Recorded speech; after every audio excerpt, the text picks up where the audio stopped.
매일 밤 새벽 1시 친정 엄마 방에서 남편은 땀범벅이 되어 나왔습니다. 등에는 누군가에게 핥힌 듯한 붉은 손톱 자국이 선명했죠. 설마 하는 마음에 몰래 CCTV를 설치했고 그 안에서 벌어진 충격적인 광경을 본 순간 저는 그 자리에 주저앉아 입을 틀어막고 말았습니다. 구독 버튼을 눌러주세요. 금빛 행운을 드릴게요. 사연 시작합니다. 새벽 1시였습니다. 마른 목을 축이려 거실로 나왔던 저는 정수기 앞에서 물을 따르다 말고 그 자리에 석상처럼 굳어버리고 말았습니다. 분명 온 식구가 잠들었을 그 야심한 시각에 굳게 닫혀 있어야 할 친정 엄마의 방문이 소리 없이 사르르 열렸기 때문입니다. 이 시간에 누가? 저는 본능적으로 숨을 죽이고 어둠 속에 몸을 숨긴 채 방문 쪽을 주시했습니다. 문틈으로 기어나온 그림자는 다름 아닌 제 남편이었습니다. 그런데 남편의 몰골이 가히 충격적이었습니다. 보일러를 틀어놓은 것도 아닌 한겨울 밤에 남편은 얇은 러닝셔츠 한 장만 걸친 채 온몸이 물과 땀으로 흠뻑 젖어 있었습니다. 마치 방금 물에 빠졌다 나온 사람처럼 머리카락 끝에서 물방울이 뚝뚝 떨어지고 있었고 얇은 러닝셔츠는 땀에 절어 살구색 살이 훤히 비칠 정도였습니다. 남편은 주위를 두리번거리더니 마치 죄를 지은 사람처럼 발뒤꿈치를 들고 살금살금 욕실로 향했습니다. 그 뒷모습을 보던 저는 입을 틀어막으며 뒷걸음질 치고 말았습니다. 욕실 조명에 비친 남편의 등짝이 그야말로 엉망진창이었기 때문입니다. 세상에, 등 전체가 붉은 지렁이가 기어가는 듯한 손톱 자국으로 뒤덮여 있었습니다. 단순히 긁힌 정도가 아니라 살점이 뜯겨나갈 듯 깊게 패인 상처에서는 붉은 핏방울이 송글송글 맺혀 러닝셔츠를 붉게 물들이고 있었습니다. 누가 봐도 그것은 격렬한 몸싸움의 흔적이었고 필사적으로 저항하는 누군가를 힘으로 제압하려다 생긴 폭력의 증거였습니다. 제 심장이 미친 듯이 곤두박질 치기 시작했습니다. 치매 걸린 장모님 방에서 새벽 1시에 땀범벅이 되어 나오는 사위. 그리고 그의 등에 새겨진 끔찍한 손톱 자국. 이 모든 단서들이 가리키는 결론은 하나같이 끔찍한 것들 뿐이었습니다. 사실 저는 이런 상황을 감당할 수 있을 만큼 강한 사람이 못 되었습니다. 비위가 유난히 약하고 겁이 많은 저는 뇌경색으로 쓰러진 엄마를 집으로 모셔오긴 했지만 정작 가장 중요한 밑처리는 전혀 하지 못하고 있었습니다. 지난달의 기억이 떠올랐습니다. 요양보호사님이 급한 사정으로 오지 못했던 날, 저는 큰맘 먹고 엄마의 기저귀를 갈아보려 했습니다.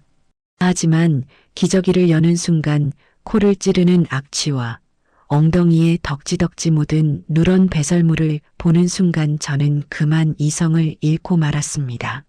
우, 욱. 저는 화장실로 달려가 위액이 나올 때까지 구토를 했습니다. 눈물 콧물을 쏟으며 주저앉아 있는 저를 대신해 묵묵히 고무장갑을 끼고 엄마 방으로 들어간 것은 남편이었습니다. 남편은 그날 더러운 내색 한 번 없이 엄마를 씻기고 새 기저귀를 채워주었습니다. 그때는 남편이 구세주처럼 보였습니다. 제 허물을 덮어주는 남편이 고마워서 저는 그날 밤 남편의 손을 잡고 미안해, 고마워하며 울기도 했습니다. 하지만 호의가 계속되면 권리인 줄 안다고 했던가요? 어느새 저는 남편이 엄마 방에 들어가는 것을 당연하게 여기고 있었고 남편이 밤마다 엄마 방에서 1시간씩 나오지 않는 것에도 무감각해져 있었습니다. 하지만 오늘 본 저 상처는 달랐습니다. 단순한 간병이라기엔 너무나 격렬했고 무엇보다 남편의 태도가 너무나 은밀했습니다. 혹시 내가 못하는 걸 핑계 삼아 엄마한테 나쁜 짓을 하는 건 아닐까? 한번 피어오른 의심은 걷잡을 수 없이 커졌습니다.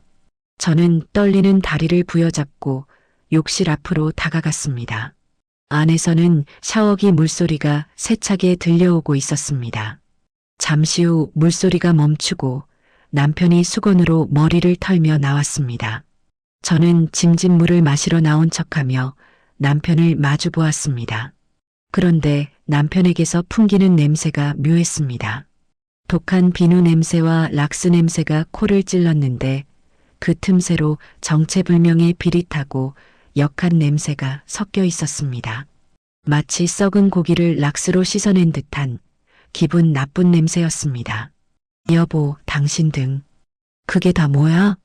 제가 떨리는 손가락으로 남편의 등을 가리키자 남편은 화들짝 놀라며 급하게 티셔츠를 꿰어 입었습니다. 아, 이거 별거 아니다.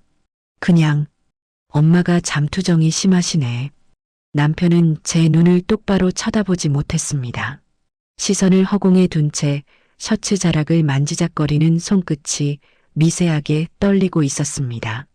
잠투정? 엄마가 손톱으로 이렇게 핥힐 정도로 당신 도대체 안에서 뭐 했는데? 그냥 기저귀 갈아들였다. 묻지 마라. 피곤하다. 남편은 신경질적으로 대답하고는 도망치듯 안방으로 들어가 버렸습니다. 묻지 마라.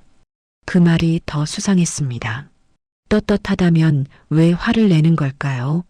남편이 들어가자마자 저는 욕실로 뛰어들었습니다. 습기가 가득 찬 욕실에는 아직 남편의 온기가 남아 있었습니다.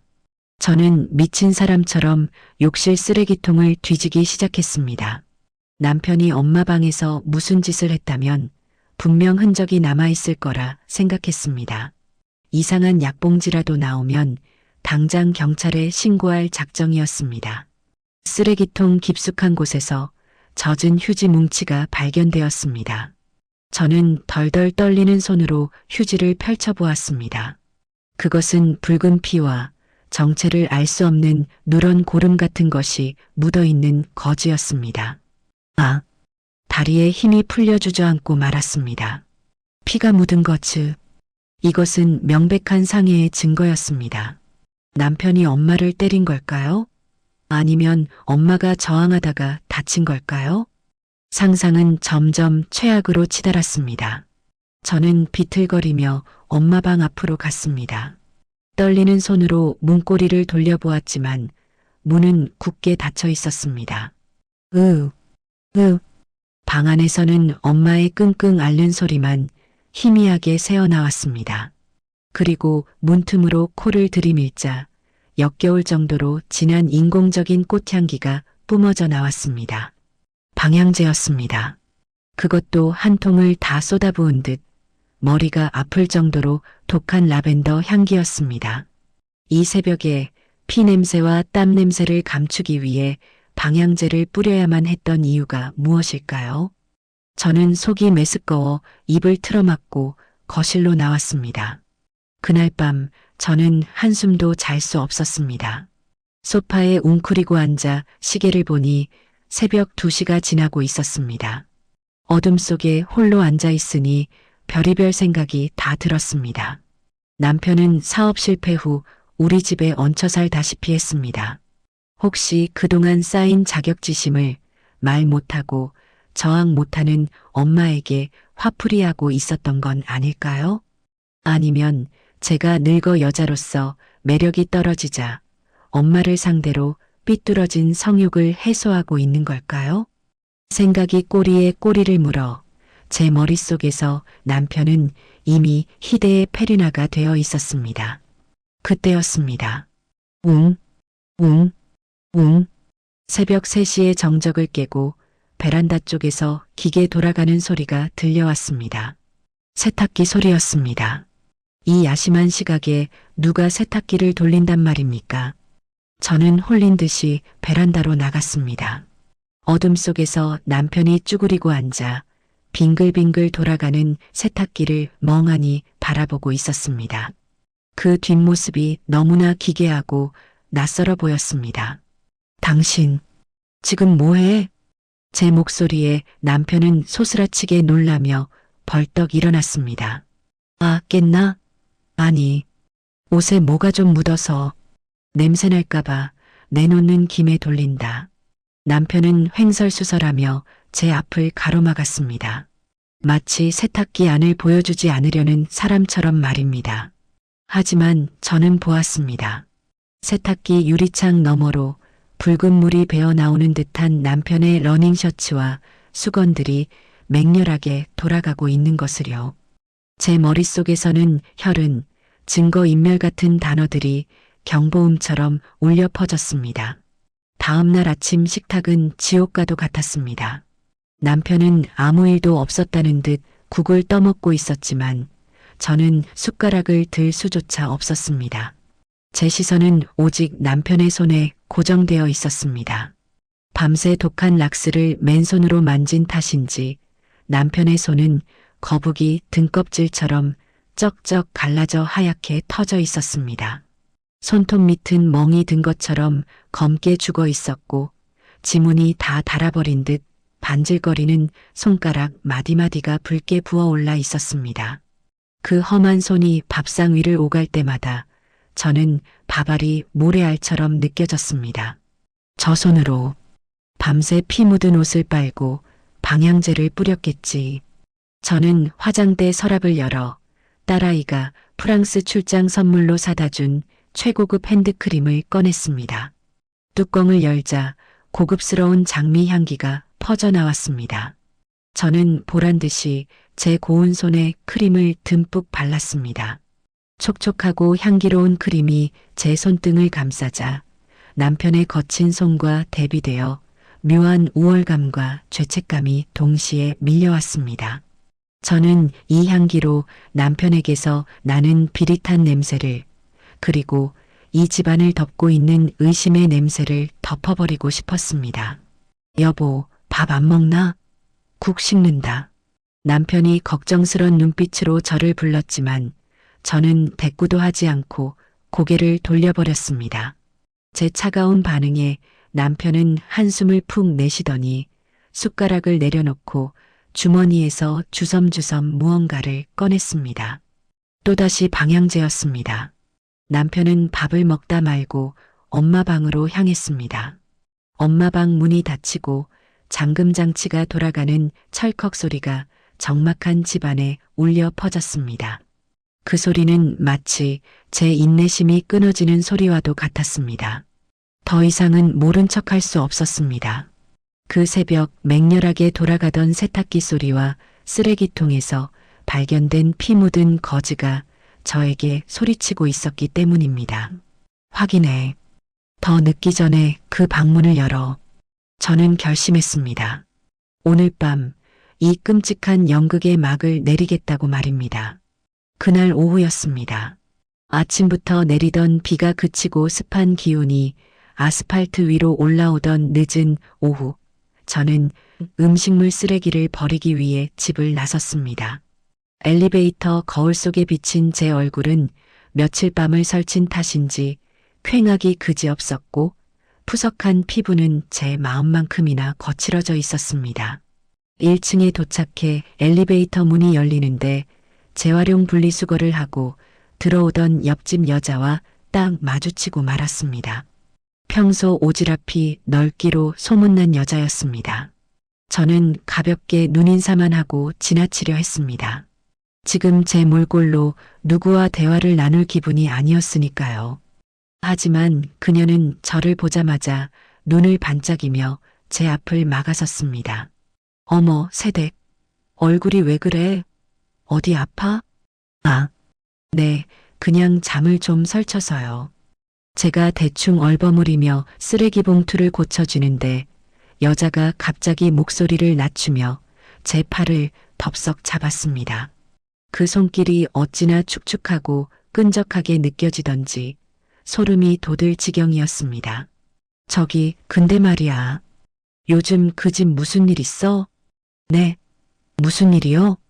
아니, 내가 웬만하면 남의 집 일에 참견 안 하려고 했는데 밤마다 소리가 너무 나서 심장이 덜컥 내려앉는 것 같았습니다. 저는 침을 꿀꺽 삼키며 되물었습니다. 소리라니요? 저희 엄마가 좀 편찮으셔서 앓는 소리를. 에이, 앓는 소리가 아니던데? 여자는 묘한 눈빛으로 저를 위아래로 훑어보더니 제 귀에 대고 은밀한 비밀을 말하듯 속삭였습니다. 새벽만 되면 그 집 할머니가 살려달라고 비명을 지르던데? 그리고 바깥 양반 목소리도 들리고 사위가 좀 거친가 봐? 순간 머릿속이 하얘지며 이명 소리가 들리는 듯 했습니다. 여자의 입꼬리에 걸린 비릿한 미소가 마치 저를 조롱하는 것만 같았습니다. 우리 집 남편도 그러더라고.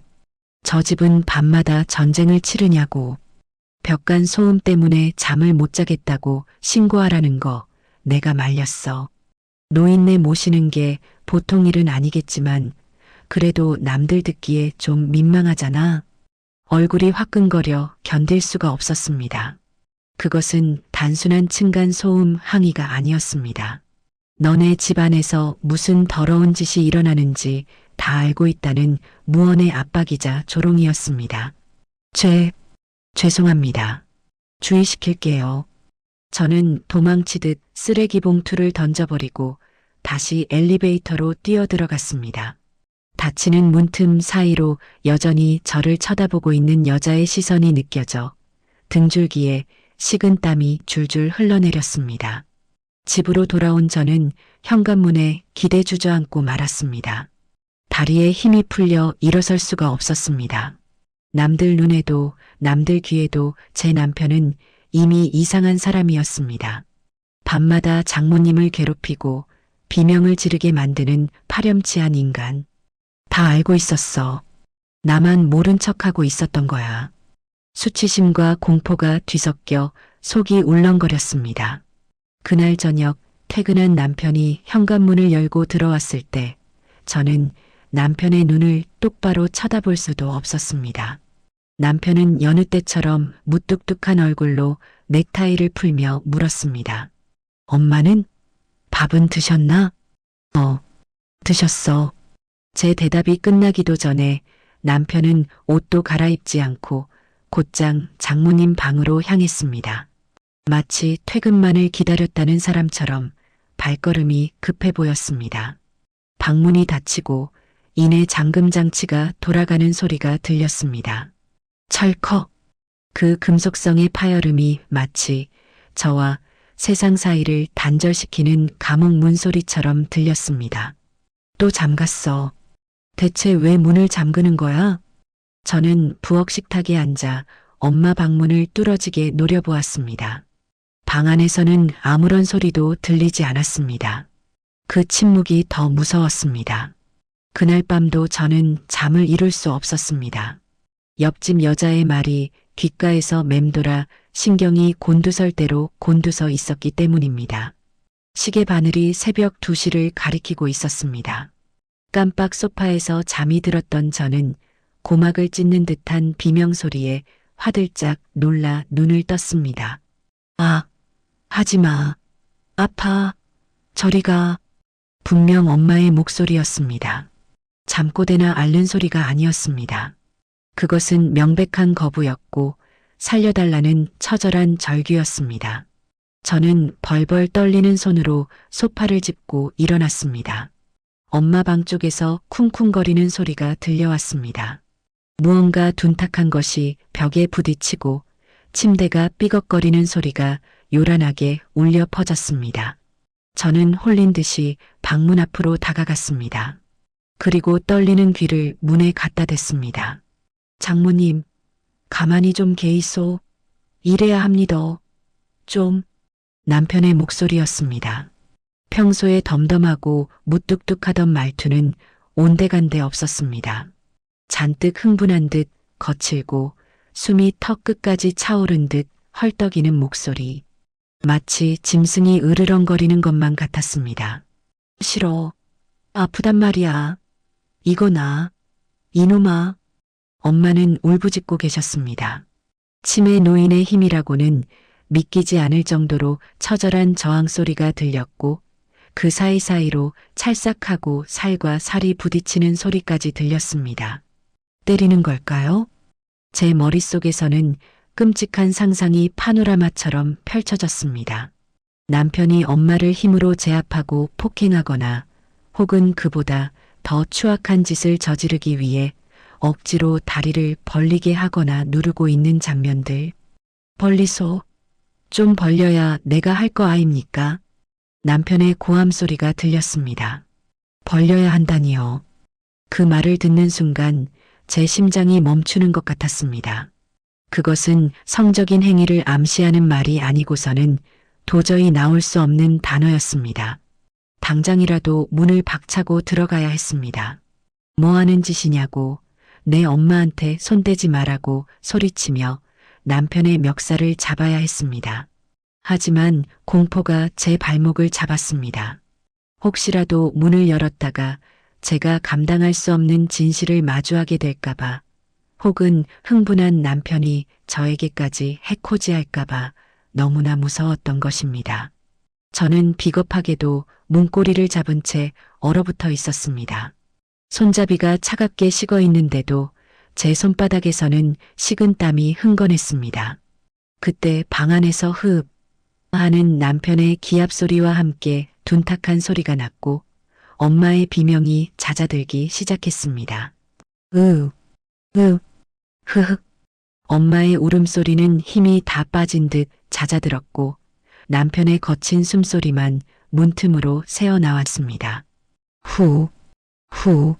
마치 격렬한 운동을 마친 사람처럼 혹은 욕망을 해소한 사람처럼 남편은 거칠게 숨을 몰아쉬고 있었습니다. 잠시 후 방문 잠금 장치가 풀리는 소리가 났습니다. 달칵. 저는 소스라치게 놀라 거실 소파 뒤로 몸을 날려 숨었습니다. 남편이 비틀거리며 걸어 나왔습니다. 어둠 속에서도 남편의 상태는 확연히 보였습니다. 이번에도 역시 온몸이 땀으로 젖어 러닝셔츠가 피부에 달라붙어 있었고 반바지 차림의 허벅지에는 붉은 생채기가 나 있었습니다. 남편은 지친 기색이 역력한 얼굴로 욕실로 들어갔습니다. 곧이어 싸아하고 찬물이 쏟아지는 소리가 들렸습니다. 물소리에 섞여 힘들다 하고 한숨을 내쉬는 소리가 들려왔는데 그 한숨 소리마저도 저에게는 역겹게만 들렸습니다. 범죄 후의 허탈함이겠지요. 확실한 건 단 하나였습니다. 제 남편은 밤마다 제 엄마에게 고통을 주고 있었고 그 사실을 이웃들도 알고 있으며 저만 바보처럼 무서워서 숨어 있다는 사실이었습니다. 다음 날 아침 저는 남편이 출근하자마자 홀린 듯이 엄마 방으로 들어갔습니다. 방 안에는 여전히 독한 방향제 냄새가 진동하고 있었습니다. 엄마는 퀭한 눈으로 천장만 바라보고 계셨습니다. 이불은 헝클어져 있었고 침대 시트 한 구석에는 무언가에 쓸린 듯한 자국이 남아 있었습니다. 저는 떨리는 손으로 엄마의 손을 잡았습니다. 엄마의 손목에는 누군가가 강하게 쥐었던 듯한 붉은 멍 자국이 선명했습니다. 엄마, 목이 메어 말이 잘 나오지 않았습니다. 엄마, 어젯밤에 김서방이 엄마 때렸어? 엄마 아프게 했어? 제가 울먹이며 묻자 엄마가 고개를 천천히 돌려 저를 바라보았습니다. 초점 없던 엄마의 눈동자가 잠시 흔들리더니 순간적으로 정신이 돌아온 듯 제 손을 꽉 잡았습니다. 그리고 어린아이처럼 입술을 달싹이며 칭얼거렸습니다. 남자가 밤마다 와서 나를 아프게 해. 심장이 바닥으로 곤두박질 쳤습니다. 뭐라고? 엄마 다시 말해봐. 남자가 어떻게 한다고? 내 다리를 억지로 벌리고 아픈데 자꾸 만져. 엄마는 공포에 질린 눈으로 이불을 끌어당겨 자신의 몸을 가렸습니다. 그 모습은 영락없이 몹쓸 짓을 당한 피해자의 모습이었습니다. 엄마의 그 한마디는 제 의심의 쐐기를 박는 결정적인 증언이었습니다. 저는 엄마를 끌어안고 미안해, 내가 미안해, 내가 죽이려니야 하며 오열했습니다. 제 남편은 짐승이었습니다. 은혜를 원수로 갚아도 유분수지, 어떻게 치매 걸린 장모를 상대로 그런 짓을 할 수 있단 말입니까? 더 이상은 망설일 시간이 없었습니다. 경찰에 신고를 하든 이혼을 하든 남편이 꼼짝 못할 확실한 물증이 있어야만 이 지옥을 끝낼 수 있을 테니까요. 증거가 필요해. 저는 눈물을 닦으며 일어섰습니다. 남편이 밤마다 무언가를 들고 들어가는 걸 봤으니 분명 이 방 안에 범죄의 도구들을 숨겨두었을 게 뻔했습니다. 저는 미친 사람처럼 엄마의 침대 밑을 뒤지기 시작했습니다. 어둠 속에 숨겨진 진실을 찾기 위해서였습니다. 남편이 출근하는 현관문 소리가 들리자마자 저는 튕겨나가듯 자리에서 일어났습니다.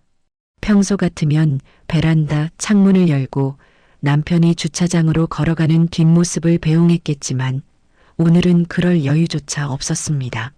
제 시선은 오직 굳게 닫힌 친정 엄마의 방문에 꽂혀 있었습니다. 찾아야 해. 그 인간이 숨겨놓은 더러운 증거들을. 저는 비장한 각오로 방문을 열었습니다. 방 안에는 여전히 어젯밤 남편이 뿌려댄 라벤더 방향제 냄새가 독하게 고여 있어 숨을 들이쉴 때마다 머리가 지끈거렸습니다. 엄마는 아침 식사 후 다시 잠들어 계셨습니다. 새벽녘에 그 끔찍한 비명과 소동이 거짓말이었던 것처럼 엄마는 세상 모르고 코를 골며 주무시고 계셨습니다. 그 평온한 얼굴을 보니 가슴이 미어지는 것 같았습니다. 엄마, 내가 미안해. 내 집에서 이런 꼴을 당하게 해서. 저는 눈물을 훔치며 본격적으로 방을 뒤지기 시작했습니다. 남편이 엄마 방에 들어갈 때 빈손으로 들어가는 걸 본 적이 없었습니다. 주머니가 불룩하거나 등 뒤로 무언가를 감추고 들어가는 모습이 여러 번 제 눈에 밟혔었으니까요. 옷장 서랍, 화장대 및 침대 매트리스 사이.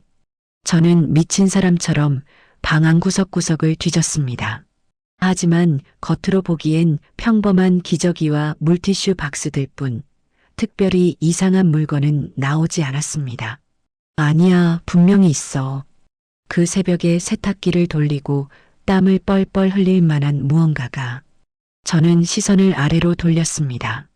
침대 밑.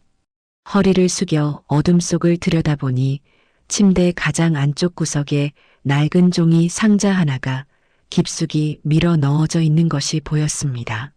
손을 뻗었지만 닿지 않았습니다. 저는 대걸레 자루를 가져와 낑낑대며 그 상자를 꺼냈습니다. 먼지가 수북하게 쌓인 상자였습니다. 심장이 쿵쿵거려 귀가 먹먹해질 지경이었습니다. 판도라의 상자를 여는 심정으로 저는 떨리는 손으로 상자 뚜껑을 열었습니다. 상자 안의 내용물을 확인한 순간 저는 저도 모르게 외마디 비명을 지르며 주저앉고 말았습니다. 제 예상이 맞았습니다. 아니, 제 상상보다 훨씬 더 끔찍하고 노골적인 물건들이 그 안에 들어 있었습니다.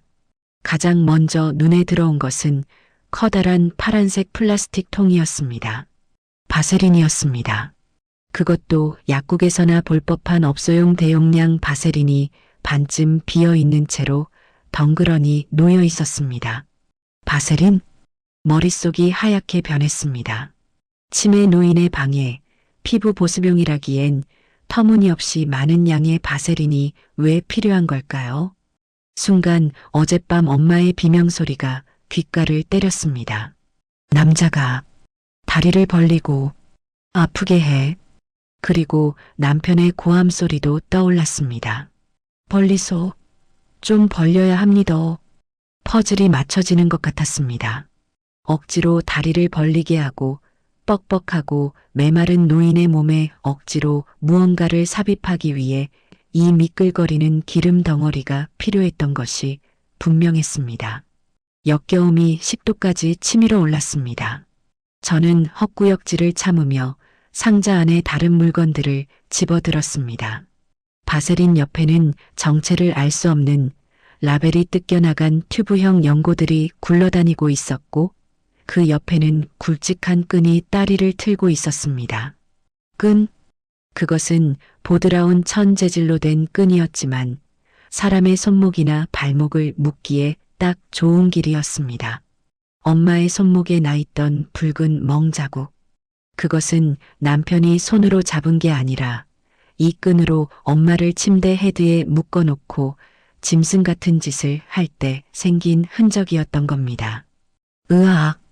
저는 상자를 바닥에 내동댕이 치고 머리를 감싸쥐었습니다. 상상만으로도 끔찍해서 견딜 수가 없었습니다. 제 남편은 사람이 아니었습니다. 저항조차 못하는 장모를 끈으로 묶고 바세린을 발라가며 자신의 더러운 욕망을 채우는 악마였습니다. 온몸이 사시나무 떨리듯 떨렸습니다. 당장이라도 이 물건들을 들고 경찰서로 달려가고 싶었습니다.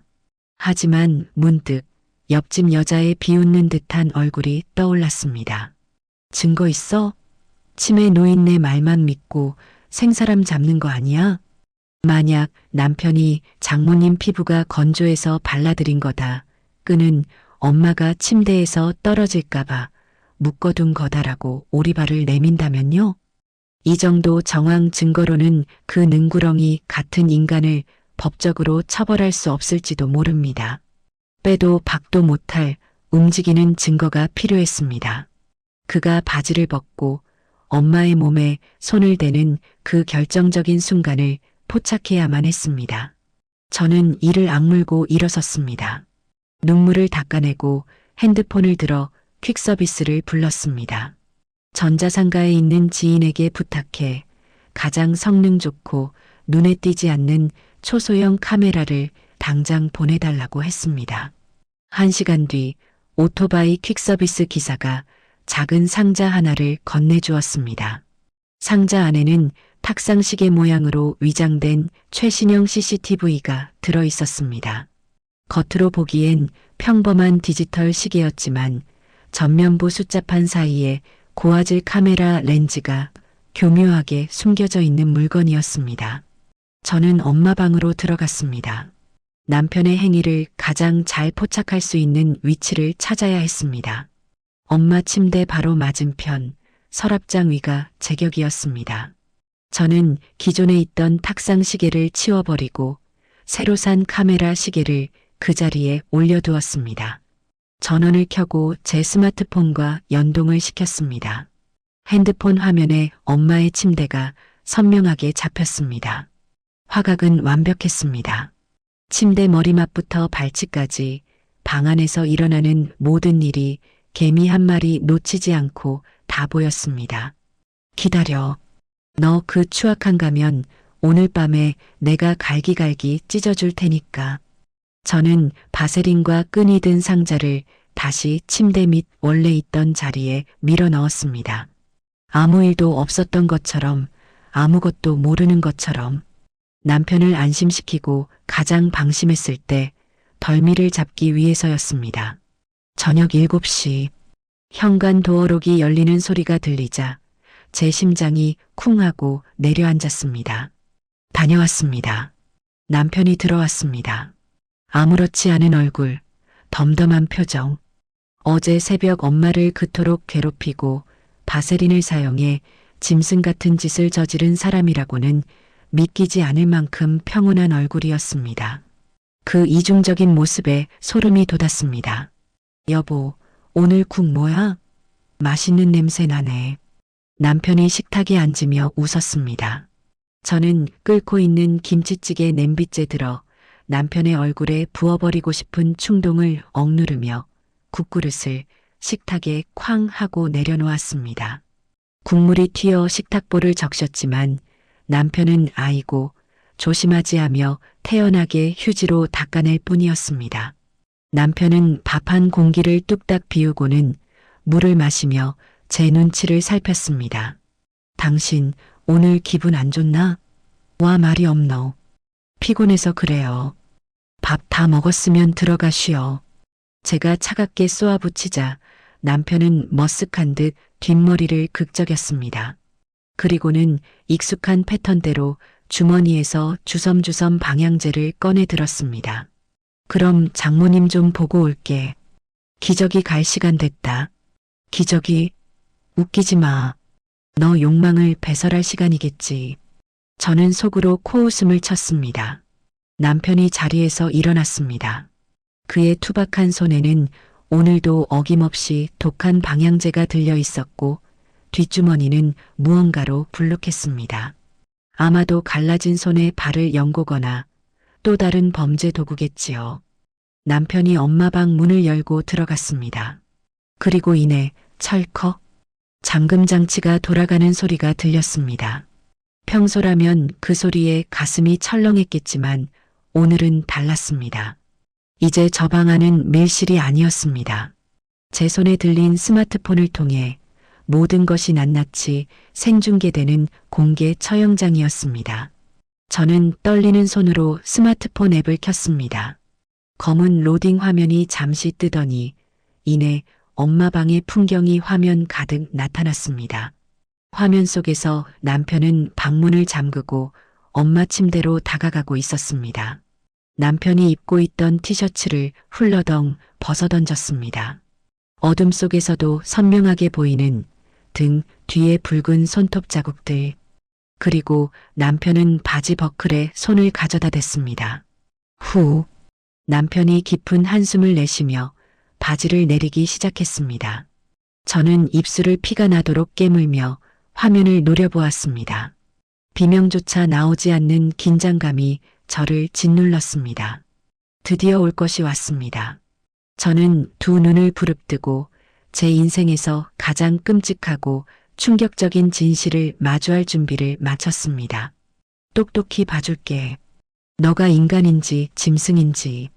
제 손가락이 화면 속 남편의 모습을 확대했습니다. 후. 스마트폰 화면 속 남편이 긴 한숨을 내쉬더니 바지 버클에 손을 가져다 댔습니다. 작은 화면 너머로 벨트가 풀리는 소리가 들리는 것만 같았습니다. 저는 침을 꿀꺽 삼켰습니다. 목구멍이 바싹 타들어가 침을 삼키는 것조차 고통스러웠습니다. 남편은 익숙한 손놀림으로 바지를 벗어내렸습니다.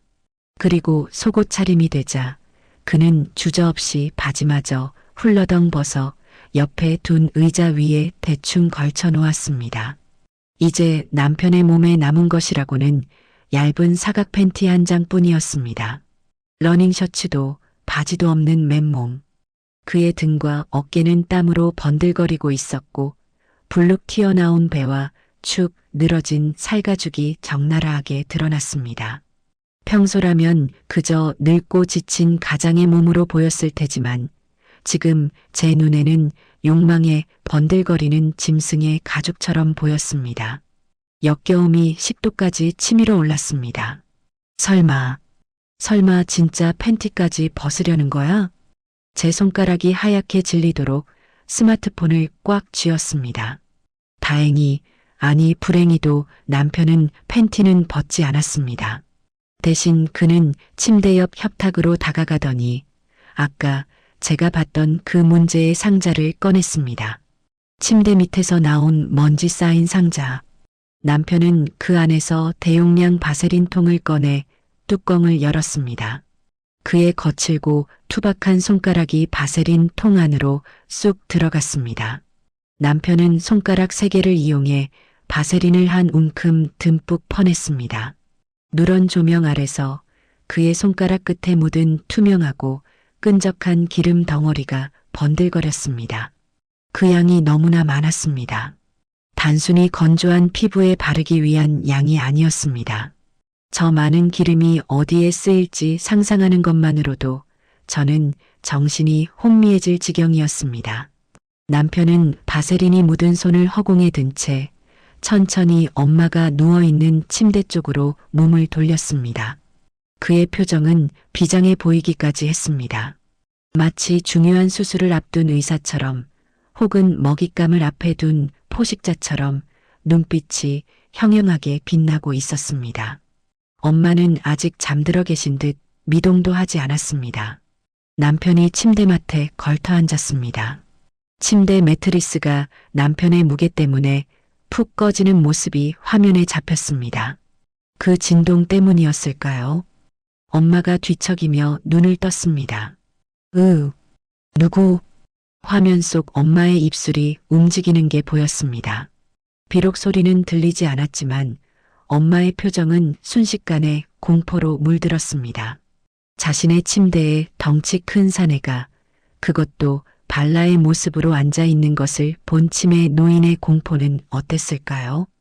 엄마가 본능적으로 이불을 끌어당기며 몸을 뒤로 뺐습니다. 오지 마. 저리 가. 엄마의 입모양은 분명 그렇게 말하고 있었습니다. 하지만 남편은 아랑곳하지 않았습니다. 그는 엄마가 덮고 있던 이불을 확 걷어버렸습니다. 엄마의 앙상한 다리와 기저귀 찬 하반신이 적나라하게 드러났습니다. 엄마는 기겁을 하며 발버둥 쳤습니다. 앙상한 두 다리를 허공에 휘저으며 남편을 밀어내려 안간힘을 썼습니다. 하지만 65의 건장한 남자를 88배 노인이 당해낼 리 만무했습니다. 남편은 엄마의 두 발목을 한 손으로 거칠게 낚아챘습니다. 그리고 아까 상자에서 꺼낸 끈을 집어들었습니다. 안 돼. 묶지 마. 제발. 저는 마음속으로 비명을 질렀습니다. 화면 속 남편은 발버둥 치는 엄마의 발목을 끈으로 묶어 침대 난간에 고정하려 하고 있었습니다. 이것은 명백한 결박이었습니다. 피해자가 도망치지 못하도록, 반항하지 못하도록 사지를 묶어놓고 유린하려는 파렴치한 범죄의 현장이었습니다. 엄마의 얼굴이 고통과 공포로 일그러졌습니다. 엄마는 자유로운 두 손으로 남편의 등과 어깨를 마구 핥히기 시작했습니다. 어젯밤 제가 봤던 남편 등짝에 난 붉은 손톱 자국이 어떻게 생겨난 것인지 생생하게 증명되는 순간이었습니다. 남편은 따가울 법도 한데 미동도 하지 않았습니다. 오히려 엄마의 저항이 귀찮다는 듯 한쪽 팔로 엄마의 상체를 짓누르며 귓가에 대고 무얼하고 속삭였습니다. 가만히 좀 계이소. 좀. 남편의 입이 크게 벌어지며 고함을 치는 듯한 모습이 보였습니다. 엄마는 그 위압감에 눌려 흐느끼기 시작했습니다. 몸을 바들바들 떨며 눈물을 흘리는 엄마의 모습이 고화질 카메라에 너무나 선명하게 잡혔습니다. 저는 거실 바닥에 주저앉아 입을 틀어막았습니다. 당장이라도 안방 문을 부수고 들어가 남편의 머리채를 잡고 싶었습니다. 경찰에 신고 버튼을 누르고 싶었습니다. 하지만 손가락 하나 까딱할 수 없었습니다. 너무나 큰 공포와 충격이 제 온몸을 마비시켜버렸기 때문입니다. 그저 멍하니 눈도 깜빡이지 못한 채 그 지옥 같은 화면을 지켜볼 수밖에 없었습니다. 발목을 결박한 남편이 드디어 본색을 드러내기 시작했습니다. 그는 엄마의 기저귀 테이프를 뜯어냈습니다. 지익. 기저귀가 벗겨지고 엄마의 하반신이 완전히 무방비 상태가 되었습니다. 남편은 바세린이 듬뿍 묻은 손을 다시 들어 올렸습니다. 그리고 엄마의 두 다리 사이로 몸을 숙였습니다. 남편의 자세는 기괴했습니다. 그는 침대 위에 한쪽 무릎을 꿇고 올라가 엄마의 다리 사이에 자리를 잡았습니다. 그리고 상체를 깊숙이 숙여 자신의 얼굴과 손을 엄마의 은밀한 부위 쪽으로 가져갔습니다. 누가 봐도 그것은 성적인 행위의 직전 단계였습니다. 엄마는 고개를 도리질치며 비명을 지르는 듯 입을 크게 벌렸습니다. 아! 거실에 있는 제 귀에 환청처럼 엄마의 비명소리가 들려왔습니다. 남편의 어깨가 들썩였습니다. 그는 엄마의 허벅지를 양손으로 꽉 잡고 억지로 다리를 더 넓게 벌렸습니다. 엄마의 앙상한 다리가 찢어질 듯 벌어졌습니다. 남편의 번들거리는 땀방울이 엄마의 허벅지 위로 뚝뚝 떨어지는 것이 보였습니다. 이제 끝이었습니다. 남편이 고개를 파묻고 바세린 범벅이 된 손가락을 엄마의 몸 안으로 집어넣으려는 찰나였습니다. 저는 더 이상 볼 수가 없어서 눈을 질끈 감아버렸습니다. 속이 뒤집힐 것 같았습니다. 제 남편이, 내 아이들의 아빠가 20년을 함께 산 그 사람이 제 엄마를 강간하고 있었습니다. 이것은 현실이 아니기를 빌었습니다. 악몽이기를 간절히 빌었습니다. 하지만 스마트폰 화면에서 뿜어져 나오는 차가운 불빛은 이것이 지독한 현실임을 알리고 있었습니다. 화면 속 엄마가 고통에 몸을 비틀었습니다. 저는 다시 눈을 떴습니다. 증거를 남겨야 했으니까요. 그런데 그때였습니다. 화면 속 남편의 행동이 무언가 이상했습니다. 욕망에 눈이 멀어 짐승처럼 달려들 줄 알았던 남편이 갑자기 동작을 멈추고 심각한 표정으로 무언가를 들여다보고 있었기 때문입니다. 남편은 엄마의 엉덩이 쪽, 정확히는 꼬리뼈 부근에 얼굴을 거의 밀착하다시피 대고 있었습니다. 그리고는 미간을 찌푸리며 혀를 쯧쯧 찼습니다. 그의 손에는 아까 챙겨둔 거즈와 정체불명의 연고 튜브가 들려 있었습니다. 뭐지? 성행위를 하려는 사람이 왜 저런 표정으로 저런 물건을 들고 있는 걸까요? 남편은 엄마의 엉덩이 살을 조심스럽게 벌렸습니다. 그리고 바세린이 묻은 손가락으로 엄마의 항문이 아닌 그 위쪽 꼬리뼈 부근의 살을 문지르기 시작했습니다. 엄마가 자지러지게 비명을 질렀습니다. 그것은 수치심의 비명이 아니었습니다. 살이 찢어지는 듯한 고통의 비명이었습니다. 남편의 손이 움직일 때마다 검붉은 액체가 거즈에 묻어나왔습니다. 피였습니다. 그리고 누런 고름이었습니다. 순간 제 뇌리에 번개 같은 깨달음이 스쳐 지나갔습니다. 어제 새벽 세탁기 안에서 돌아가던 붉은 얼룩, 쓰레기통에서 발견된 피 묻은 거즈, 그리고 지금 엄마의 꼬리뼈에서 흘러나오는 피고름. 이 모든 것이 가리키는 단 하나의 진실. 남편은 지금 엄마를 범하고 있는 게 아니었습니다. 남편은 치료를 하고 있었습니다. 저는 스마트폰 화면에 코를 박을 듯이 가까이 대고 떨리는 손가락으로 화면을 최대한 확대했습니다. 화질이 깨져서 흐릿했지만 남편이 그토록 심각하게 들여다보고 있는 엄마의 꼬리뼈 부근은 분명 정상이 아니었습니다. 그곳에는 어른 주먹만 한 크기의 검붉은 구멍이 뚫려 있었습니다. 마치 벌레가 파먹은 사과처럼 살점이 움푹 패여 있었고 그 주변은 검게 괴사하여 끔찍한 색깔을 띠고 있었습니다. 욕창이었습니다. 그것도 겉피부만 살짝 벗겨진 초기 단계가 아니라 속살이 드러나고 고름이 차오르는 심각한 단계의 욕창이 엄마의 엉덩이를 갉아먹고 있었던 것입니다. 제 입에서 탄식인지 비명인지 모를 소리가 터져나왔습니다. 남편은 능숙하면서도 재빠른 손놀림으로 치료를 시작했습니다.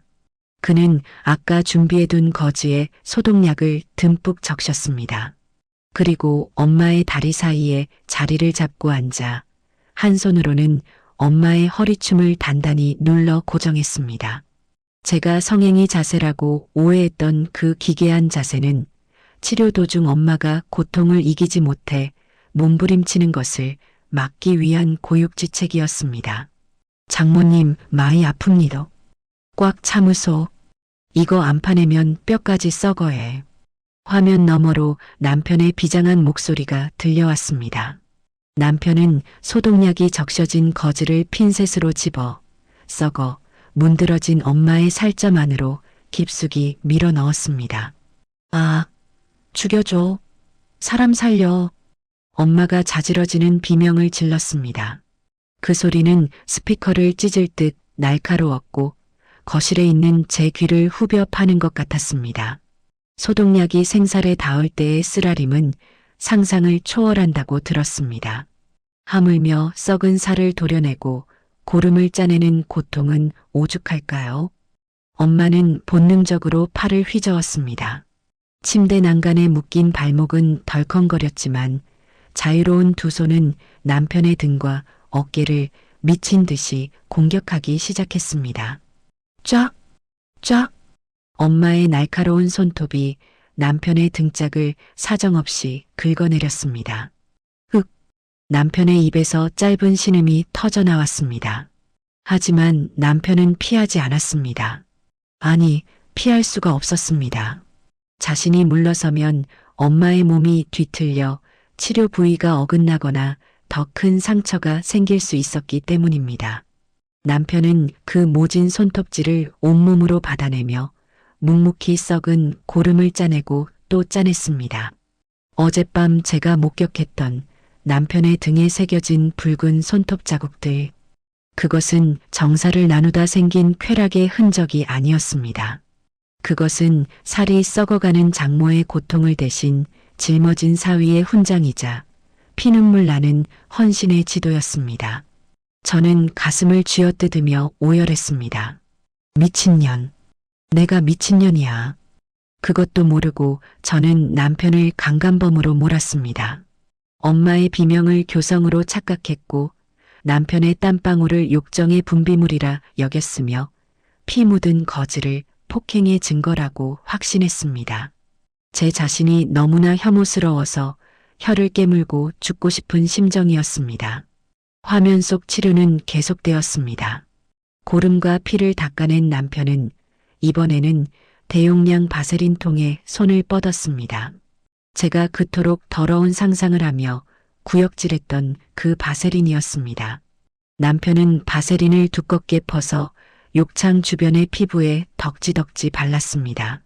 독한 소독약이나 흘러나온 고름이 주변의 멀쩡한 피부까지 상하게 하는 것을 막기 위한 보호막이었습니다. 그리고 새살이 돋게 하는 연고를 환부 깊숙이 채워넣고 커다란 거즈로 상처를 덮었습니다. 후, 됐다. 다 됐습니다, 장모님. 치료가 끝나자 남편은 그제야 엄마를 누르던 팔을 풀었습니다. 긴장이 풀린 남편이 침대 옆 바닥으로 털썩 주저앉았습니다. 그의 온몸은 땀으로 젖어 물에 빠진 생쥐꼴이었고 등 뒤에서는 엄마에게 핥히어 생긴 새로운 상처들에서 피가 배어 나오고 있었습니다. 남편은 거칠게 숨을 몰아쉬며 고통에 지쳐 흐느끼는 엄마의 머리카락을 쓸어 넘겨주었습니다. 그런데 그때였습니다. 화면을 확대해 보던 저는 또 한 번 숨이 멎는 것 같았습니다. 고개를 숙인 남편의 어깨가 들썩이고 있었습니다. 바닥으로 뚝뚝 물방울이 떨어지고 있었습니다. 땀이 아니었습니다. 남편은 울고 있었습니다. 어머니, 죄송해요. 제가 못나서 일이 아프게 해서 죄송합니다. 투박한 경상도 산에 평생 눈물 한 방울 안 흘릴 것 같던 무뚝뚝한 제 남편이 어린아이처럼 엉엉 소리 내어 울고 있었습니다. 자신의 몸이 아파서 우는 게 아니었습니다. 장모에게 몹쓸 짓을 해서 미안하다며 더 잘 모시지 못해 살이 썩게 만들었다며 자책의 눈물을 쏟고 있었던 것입니다. 사실 엄마의 욕창은 남편 탓이 아니었습니다. 하루 종일 누워만 계시는 와상 환자에게 욕창은 피할 수 없는 저승사자와도 같은 병입니다. 제가 비위가 약하다는 핑계로 기저귀를 자주 갈아주지 못했고 냄새난다고 방문을 닫아 걸었던 탓에 섭기가 차서 생긴 병이었습니다. 죄인은 저였습니다. 살을 썩게 만든 것도 저였고 그 썩은 살을 도려내며 피눈물을 흘리게 만든 것도 저였습니다. 그런데 남편은 그 모든 죄를 자신이 뒤집어 쓰고 매일 밤 지옥 같은 치료를 홀로 감당해오고 있었던 것입니다. 여보, 제 입에서 짐승 같은 울음소리가 터져나왔습니다. 저는 스마트폰을 바닥에 떨어뜨리고 두 손으로 얼굴을 감싸쥐었습니다. 어제 새벽 세탁기가 돌아가는 소리에 제가 했던 생각이 떠올랐습니다. 증거인멸. 네, 그것은 증거인멸이 맞았습니다. 하지만 자신의 범죄를 숨기기 위한 것이 아니라 아내가 알면 기겁할까봐, 피고름 묻은 옷을 보면 도망갈까봐 그 끔찍한 고통의 흔적을 혼자 삭히고 지우려 했던 남편의 눈물겨운 배려였습니다. 방 안가득 뿌렸던 방향제도 마찬가지였습니다. 살 썩는 역한 냄새를 제가 맡을까봐 향기로라도 그 고통을 가려보려 했던 남편의 필사적인 노력이었습니다. 저는 그것도 모르고 분위기 잡는다며 더러워했습니다. 제 마음이 썩어 문드러져 있었기에 남편의 헌신마저 오물로 보였던 것입니다. 한참을 울던 남편이 자리에서 일어났습니다. 그는 비틀거리는 몸을 추스르더니 땀과 눈물을 팔뚝으로 쓱 닦아내고는 엄마를 번쩍 안아 올렸습니다. 장모님, 개운하게 씻고 주무십시다. 제가 뽀송뽀송하게 해드릴게. 남편은 축 늘어진 엄마를 안고 욕실로 향했습니다. 그 뒷모습이 화면에서 사라질 때까지 저는 숨조차 제대로 쉴 수 없었습니다. 화면은 다시 엄마의 텅 빈 침대만을 비추고 있었지만 제 귓가에는 남편의 울음 섞인 목소리가 환청처럼 맴돌았습니다. 죄송합니다. 제가 못나서. 저는 비틀거리며 일어났습니다. 다리에 힘이 하나도 없었지만 이대로 있을 수는 없었습니다. 남편이 나오기 전에 제가 해야 할 일이 있었습니다. 저는 욕실 쪽을 향해 걸음을 옮겼습니다. 욕실 문틈으로 새어나오는 불빛이 마치 참회하러 들어가는 죄인을 비추는 스포트라이트처럼 느껴졌습니다. 안에서는 샤워기 물소리와 함께 남편이 엄마를 어르고 달래는 다정한 목소리가 들려오고 있었습니다. 옳지, 착하다. 우리 장모님 최고네. 이제 다 끝났어 해. 그 목소리는 세상 그 어떤 성직자의 기도보다 거룩하게 들렸습니다. 저는 문고리를 잡았습니다. 이제 이 문을 열고 들어가면 저는 제 인생에서 가장 부끄러운 고백을 그리고 가장 진심 어린 사죄를 해야만 합니다. 남편의 그 갈라진 손을 잡고 짐승만도 못한 저를 용서해 달라고 빌어야 합니다. 저는 심호흡을 한번 크게 내쉬고 떨리는 손으로 문을 열었습니다. 나의 부끄러운 손. 욕실 문을 여는 순간 자욱한 수증기와 함께 후끈한 열기가 얼굴을 덮쳤습니다. 마치 사우나에 들어온 것처럼 시야가 뿌옇게 흐려졌지만 코를 찌르는 냄새만큼은 너무나 선명했습니다. 그것은 독한 락스 냄새와 비누 향기, 그리고 그 사이로 비집고 나오는 비릿한 피고름의 냄새였습니다. 저는 숨을 멈췄습니다. 평소라면 역하다며 코를 막고 돌아섰을 그 냄새가 지금은 제 심장을 찌르는 가시처럼 느껴져 가슴이 아려왔습니다. 어이쿠 시원하다. 장모님, 이제 다 씻었어 해. 수증기 사이로 남편의 등이 보였습니다. 남편은 쭈그리고 앉아 욕조에 걸터앉은 엄마의 발을 정성스럽게 씻기고 있었습니다. 그의 등은 땀과 물로 뒤범벅이 되어 있었고 방금 전 엄마에게 핥히어 생긴 붉은 생채기들이 물에 닿아 쓰라린 듯 붉게 부어올라 있었습니다. 여보, 제 목소리에 남편의 어깨가 흠칫하고 굳어졌습니다. 남편이 천천히 고개를 돌려 저를 바라보았습니다. 그의 눈은 충혈되어 있었고 얼굴은 땀과 눈물로 엉망이 되어 있었습니다. 저를 본 남편의 눈동자가 순식간에 당황으로 물들더니 이내 사색이 되어 소리쳤습니다. 오지 마라. 들어오지 마라. 남편은 다급하게 몸을 돌려 엄마를 가렸습니다. 마치 제가 봐서는 안 될 흉측한 것이라도 숨기려는 사람처럼 필사적이었습니다. 냄새난다. 당신 비위도 약한 사람이 와들어올라 카노. 문 닫아라 얼른. 남편은 손사래를 치며 저를 쫓아내려 했습니다. 자신의 몸이 힘들어서가 아니었습니다. 자신이 뒤집어 쓴 오물과 피비린내가 고고하게 살아온 아내의 비위를 상하게 할까봐, 그래서 제가 또다시 구역질하며 도망갈까봐 걱정하는 것이었습니다. 그 처절한 배려가 제 가슴을 후벼 팠습니다.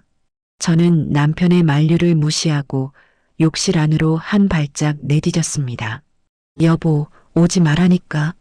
남편이 뒷걸음질 쳤지만 저는 멈추지 않고 그에게로 다가갔습니다.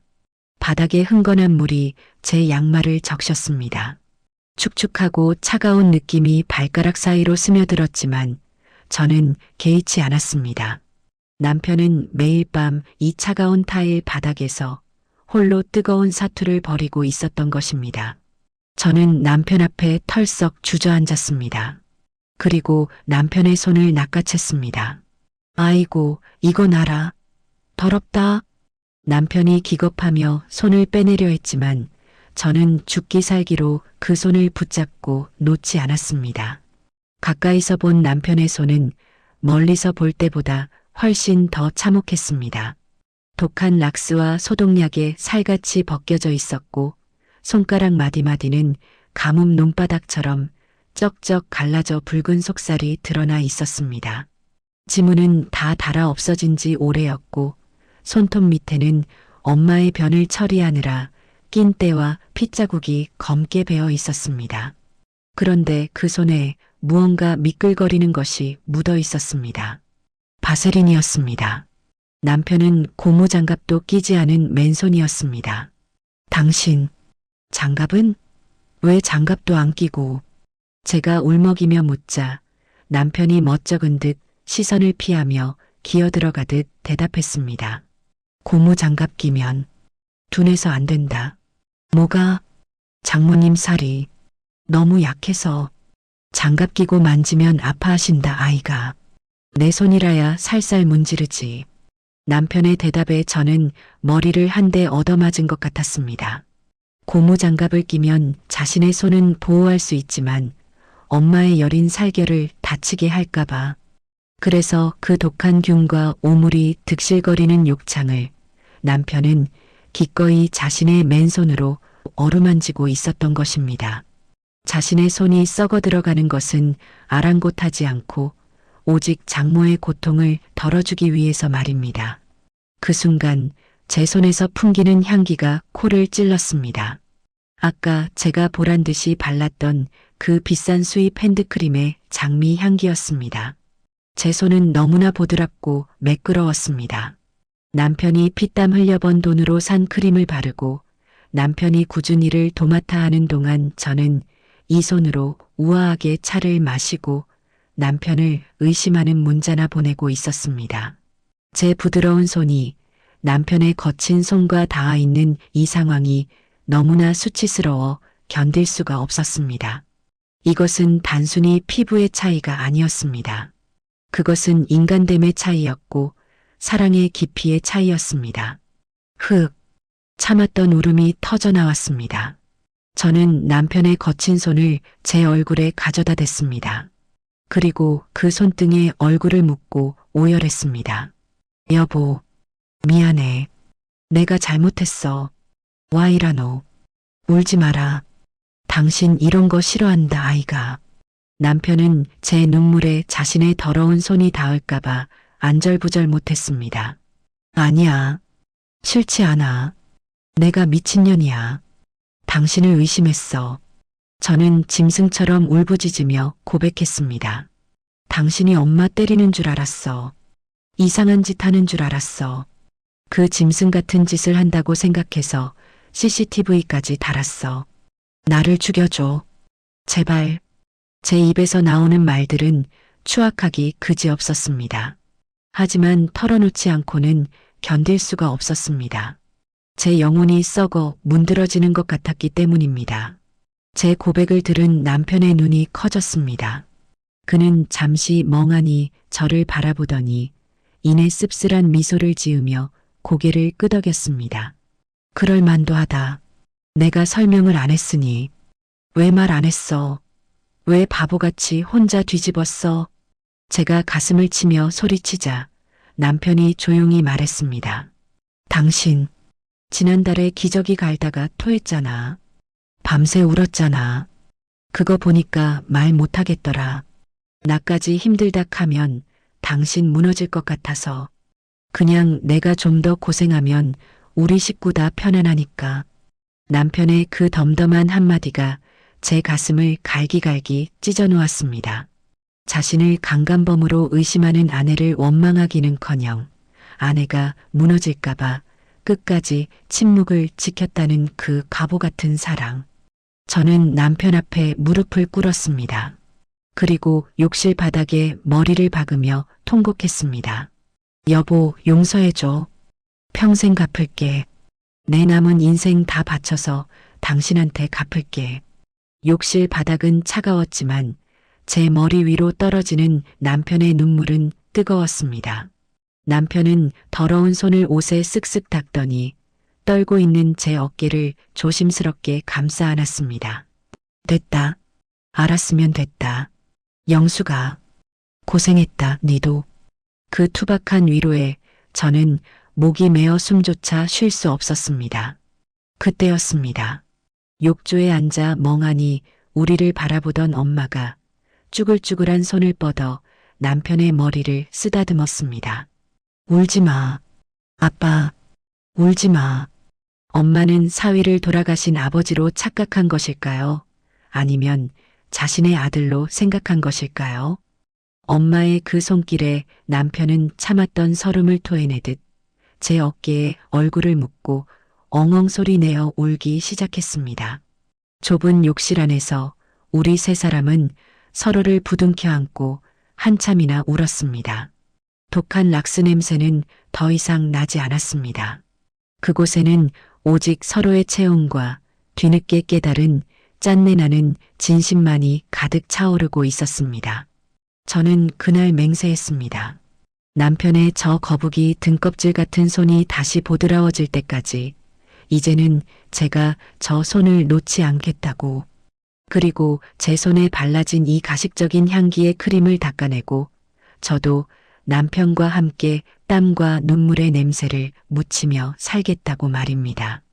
밤은 깊었지만 제 마음속의 어둠은 비로소 걷히고 있었습니다.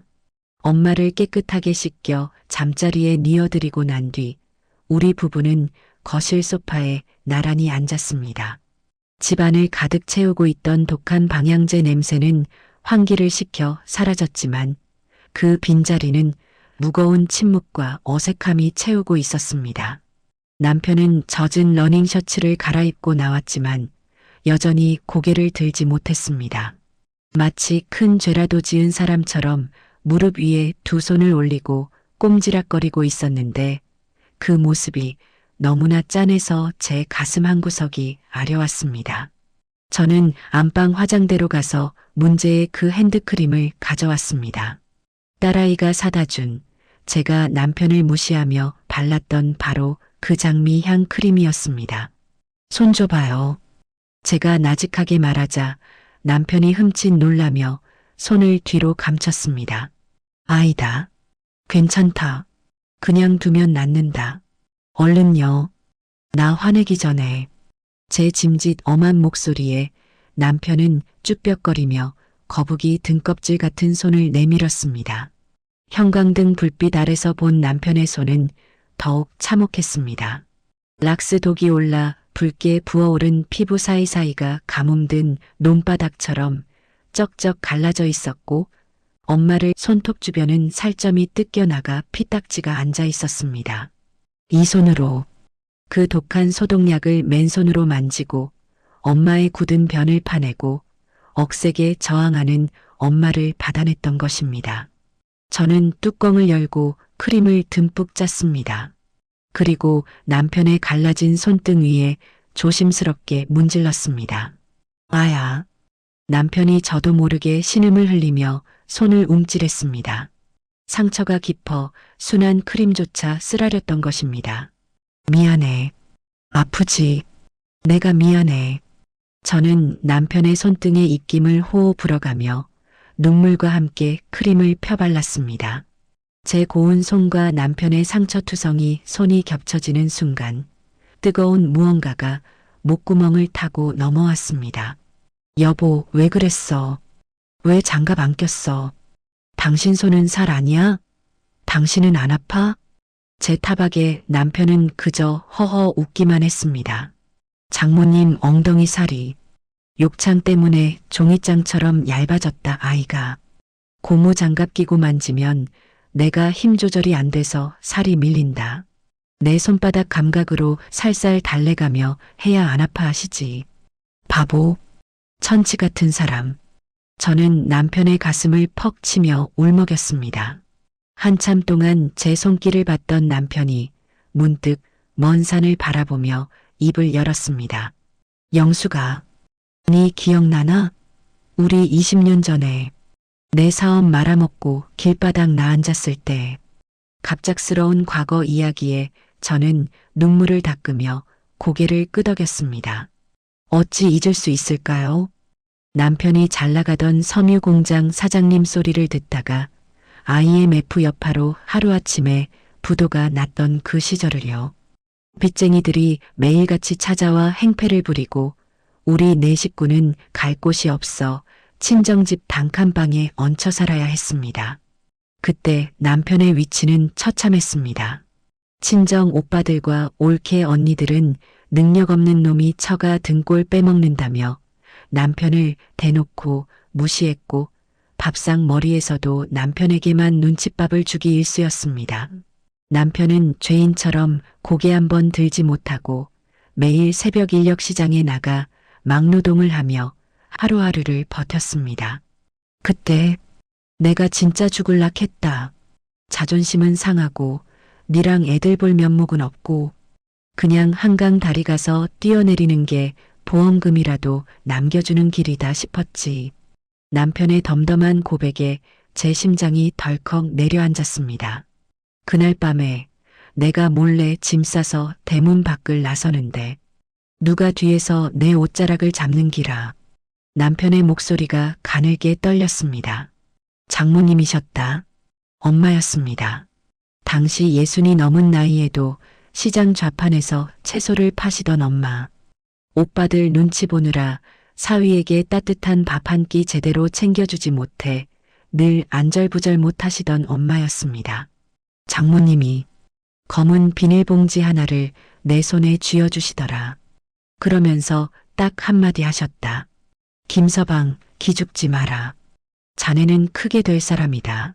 나는 자네 믿는다. 남편의 눈에서 주르륵 눈물이 흘러내렸습니다.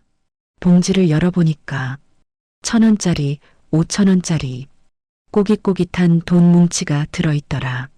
시장 바닥에서 콩나물 팔고 파 다듬어서 모으신 쌈짓돈이었다. 다 세어봐야 300만 원도 안 되는 돈이었는데 나한테는 그게 3억 아니 30억보다 더 무거웠다. 저는 처음 듣는 이야기였습니다. 엄마가 오빠들 몰래 사위에게 쌈짓돈을 줬다는 것도 남편이 죽으려 했다는 것도 몰랐습니다. 그 돈 지고 내가 그날 밤새 울었다. 그리고 맹세했다. 내 이 은혜는 죽어서도 갚겠다고. 나를 사람 대접해준 유일한 분이 장모님이었다. 남편은 핸드크림이 발라진 자신의 손을 들어 보였습니다. 영수가 내 손 락스에 좀 터지는 거 그거 아무것도 아니다.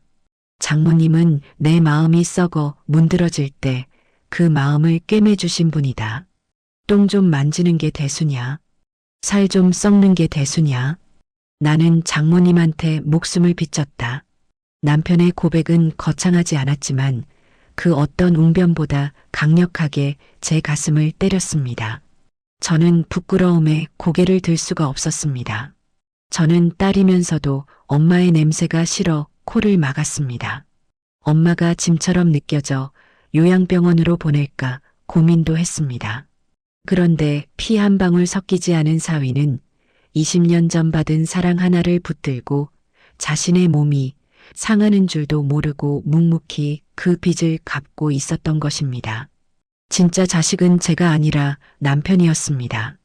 여보, 저는 소파에서 내려와 남편의 무릎에 얼굴을 묻었습니다. 미안해. 정말 미안해. 당신 마음도 모르고. 됐다. 니도 힘들어서 그런 거 안다. 이제 알았으면 됐다. 남편은 투박한 손으로 제 머리를 쓰다듬어 주었습니다. 그 거친 손길이 따갑기는커녕 세상에서 가장 포근한 이불처럼 느껴졌습니다. 그날 밤 우리는 다시 안방으로 돌아가 잤습니다. 하지만 잠들기 전 저는 남편에게 한 가지 제안을 했습니다. 여보, 내일부터는 같이 해요. 뭐를? 엄마 치료하는 거. 당신 혼자 하게 안 둬. 나도 배울 거야. 비위 약한 거 고무장갑 2개 끼고 마스크 쓰고라도 할 거야. 당신 손 더 이상 망가지게 안 둘 거야.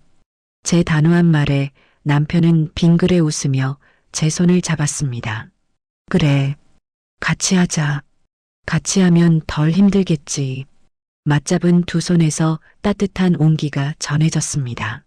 창밖에는 여전히 찬 바람이 불고 있었지만 우리 부부의 침실은 20년 만에 처음으로 온전한 봄날처럼 따스했습니다. 남편의 등짝에 난 손톱 자국에 제가 약을 발라주며 우리는 그렇게 진짜 부부가 되어가고 있었습니다.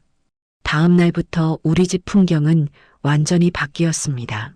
저는 더 이상 수입 핸드크림을 바르지 않았습니다. 대신 손톱을 짧게 깎고 약국에 가서 의료용 장갑과 거즈를 잔뜩 사왔습니다. 남편이 엄마를 붙잡으면 제가 소독약을 발랐습니다.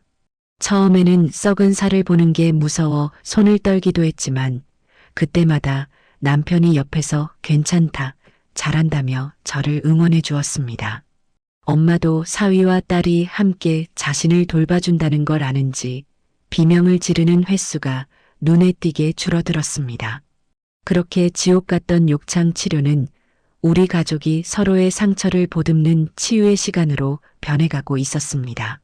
하지만 야속하게도 이별의 시간은 우리 생각보다 빨리 다가오고 있었습니다.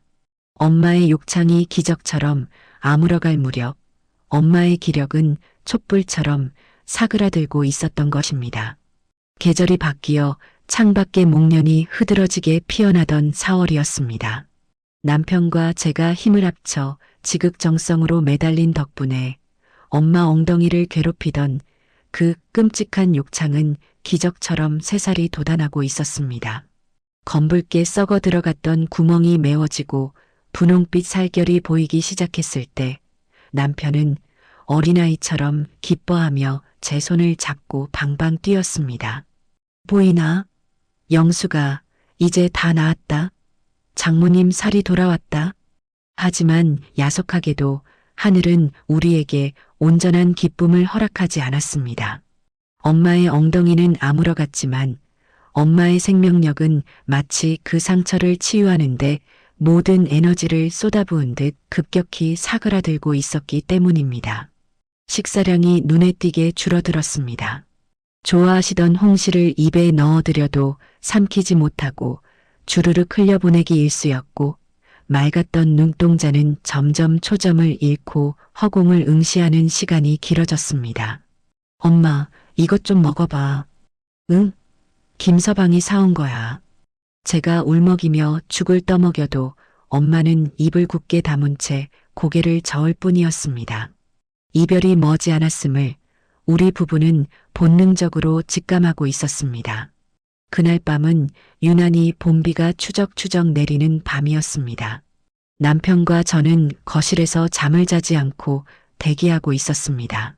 엄마의 숨소리가 평소와 다르게 거칠고 불규칙했기 때문입니다. 새벽 3시경 엄마의 방에서 크 하는 갈에 끓는 소리가 들려왔습니다. 우리는 동시에 튀어올라 안방으로 달려갔습니다. 엄마의 호흡이 가파르게 넘어가는 것이 보였습니다. 소위 말하는 임종 호흡이었습니다. 남편이 재빨리 엄마의 상체를 일으켜 세우고 등을 쓸어내렸습니다. 장모님, 정신 차리이소. 저 여기 이침더. 김서방 왔어에. 남편의 절박한 외침이 빗소리에 묻혀 방안을 울렸습니다. 그 목소리가 닿은 것일까요?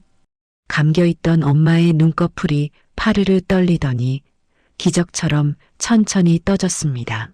탁했던 눈동자에 순간적으로 생기가 돌았습니다. 엄마의 시선이 저를 지나쳐 엄마를 안고 있는 남편에게 고정되었습니다. 그리고 쭈글쭈글한 손을 힘겹게 들어 올려 남편의 거친 뺨을 어루만졌습니다. 아들. 바람 빠지는 듯한 쉰 목소리였지만 그 두 글자는 너무나 명확했습니다. 엄마는 사위를 김서방도 여보도 아닌 아들이라고 불렀습니다. 네, 어머니. 저 여기 있심더. 어머니, 아들 여기 있어에. 남편은 엄마의 손을 자신의 뺨에 꾹 누르며 오열했습니다. 고맙다. 내 새끼. 고맙다. 그것이 마지막이었습니다. 엄마는 쥐어짜듯 마지막 한마디를 남기고 남편의 품에 안긴 채 스르르 눈을 감으셨습니다. 거칠게 몰아쉬던 숨소리가 멈추고 방 안에는 빗소리와 남편의 통곡 소리만이 가득 찼습니다. 엄마는 자신의 썩은 살을 도려내주던 사위의 품에서 세상에서 가장 편안한 얼굴로 소풍을 떠나셨습니다. 장례식장은 정신없이 돌아갔습니다. 소식을 듣고 오빠들과 올케 언니들이 부랴부랴 달려왔습니다. 평소 엄마가 편찮으실 때는 바쁘다, 애 학원비 때문에 힘들다며 코빼기도 비치지 않던 사람들이었습니다. 하지만 장례식장에는 제일 비싼 화환을 앞세우고 등장해 누구보다 서럽게 아이고 곡소리를 내며 들어왔습니다. 어머니, 불효자식을 두고 어딜 가셨습니까? 큰오빠가 영정사진 앞에서 바닥을 치며 우는 모습을 보는데 저는 슬픔보다 역겨움이 먼저 올라왔습니다. 그들은 상주 완장을 차고 조문객을 맞이하느라 분주했습니다. 하지만 진짜 상주는 따로 있었습니다. 남편이었습니다. 남편은 상주 완장을 찼지만 조문객에게 절을 하는 자리에는 서지 못했습니다. 큰오빠와 작은오빠가 그 자리를 차지하고 있었기 때문입니다. 대신 남편은 구석진 자리에서 신발 정리를 하고 굳은 일을 도맡아 하고 있었습니다. 얼굴은 며칠 밤을 새운 듯 퀭했고 눈은 퉁퉁 부어 있었습니다. 자네 뭐하고 있나? 손님 오셨는데 술상 안 봐오고. 작은 오빠가 남편에게 핀잔을 주었습니다. 마치 부리던 머슴을 대하듯 하대하는 말투였습니다. 저는 욱해서 나서려 했지만 남편이 제 손을 잡으며 고개를 저었습니다. 괜찮다. 내가 할게. 니는 가서 좀 쉬라. 남편은 묵묵히 소주 박스를 나르고 국밥을 퍼날랐습니다. 그의 등 뒤로 저 집 사위는 사업 망하고 처가살이 한다며 그래서 저렇게 기가 죽어 지내나 봐 하는 조문객들의 수군거림이 들려왔지만 남편은 못 들은 척 입술을 꽉 깨물 뿐이었습니다. 장례 이틀째 입관식이 있는 날이었습니다. 장례 지도사가 가족들을 불렀습니다. 오빠들과 올케 언니들은 무섭다며 뒤로 물러나거나 코를 막았습니다. 어우, 냄새가 좀 나네. 큰올케가 인상을 찌푸리며 중얼거렸습니다. 돌아가신 시어머니 앞에서 할 소리가 아니었습니다. 그때 남편이 앞으로 나섰습니다. 제가 하겠습니다. 네, 사위분이시잖아요. 보통은 직계 자녀들이. 장례 지도사가 당황하며 말렸지만 남편은 단호했습니다. 제가 장모님 몸을 제일 잘 압니다. 제가 씻겨드리게 해주이소. 마지막 가시는 길 제 손으로 보내드리고 싶습니다. 남편의 눈빛이 너무나 간절해서 지도사도 더 이상 말리지 못했습니다. 남편은 익숙한 솜씨로 알코올솜을 받아들었습니다. 그리고 차갑게 식어버린 엄마의 몸을 구석구석 닦기 시작했습니다. 그 손길은 너무나 조심스럽고 다정해서 마치 살아있는 사람을 목욕시키는 것 같았습니다. 남편의 손이 엄마의 엉덩이 쪽으로 향했습니다. 욕창이 있던 자리, 그토록 힘들게 치료해서 이제 막 새살이 돋아나 분홍빛으로 아물어가던 그 상처 자국. 남편은 그 흉터를 어루만지며 끝내 참았던 울음을 터뜨렸습니다. 어머니, 이리 깨끗해지셨는데, 이리 고운 살이 올라왔는데 한번 써보지도 못하고 가셨습니까? 남편의 굵은 눈물방울이 엄마의 마른 다리 위로 뚝뚝 떨어졌습니다. 내 억울해서 못 보냅니다. 이 살 다 낫게 할라고 우리 영숙이랑 내가 얼마나 애썼는데. 어무이 야속합니다. 진짜 야속합니다. 그것은 단순한 슬픔이 아니었습니다. 생명을 살려보려 발버둥 쳤던 사람만이 느낄 수 있는 허망함과 깊은 사랑의 절규였습니다. 그 모습을 지켜보던 오빠들과 올케 언니들은 아무 말도 하지 못했습니다. 코를 막고 있던 손을 슬그머니 내리고 부끄러움에 고개를 숙일 뿐이었습니다. 누가 봐도 알 수 있었습니다. 누가 진짜 자식인지, 누가 진짜 이 노인을 사랑했는지. 남편은 엄마에게 고운 수의를 입혀드리고 꽁꽁 언 엄마의 발에 버선을 신겨드렸습니다. 어머니, 따뜻하시지에. 이제 아픈 거 없는 데 가서 우리 걱정 말고 편히 쉬이소. 입관식이 끝나고 빈소로 돌아왔을 때 분위기는 완전히 바뀌어 있었습니다.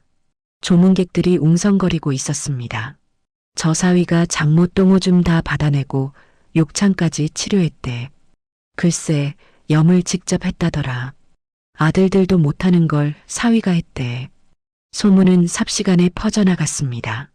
남편을 무시하던 오빠들의 얼굴이 벌개졌습니다. 밤이 깊어 조문객들이 하나둘 빠져나가고 텅 빈 빈소에는 우리 가족만 남았습니다. 남편은 영정사진 앞에 홀로 앉아 술잔을 기울이고 있었습니다. 저는 조용히 다가가 남편의 옆에 앉았습니다. 여보, 그만 마셔. 속 버려. 영수가. 남편이 술 취한 목소리로 저를 불렀습니다. 나는 우리 엄마 돌아가셨을 때보다 지금이 더 슬프다.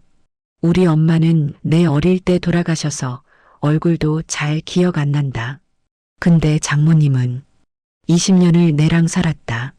내 밥 챙겨주고 내 옷 끼워주고 나 망했을 때 유일하게 사람 취급해준 분이다.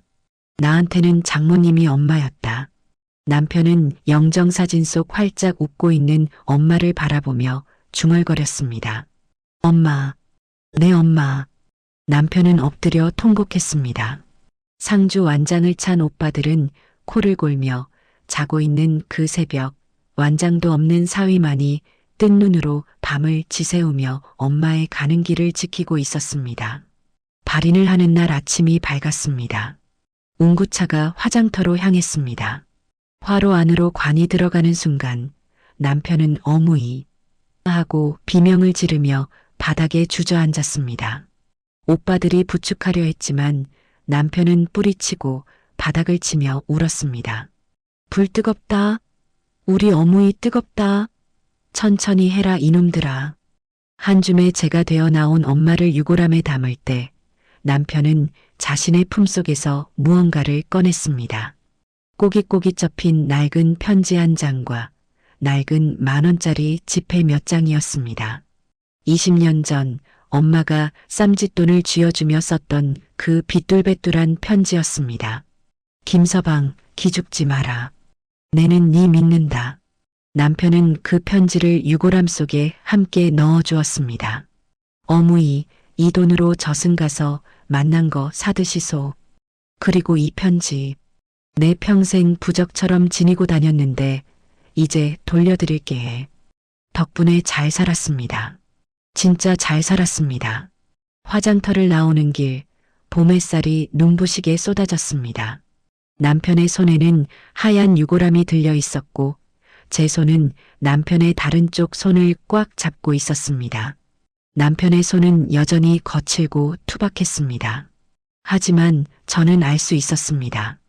이 거친 손이 우리 엄마의 마지막 존엄을 지켜주었고 우리 가족을 지탱해 온 가장 튼튼한 기둥이었다는 것을요.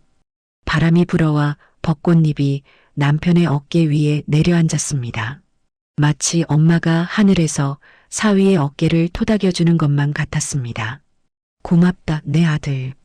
정말 고생 많았다. 허공에서 엄마의 목소리가 들리는 듯해 저는 하늘을 올려다보며 눈물을 훔쳤습니다. 엄마가 우리 곁을 떠나고 1년이라는 시간이 흘렀습니다.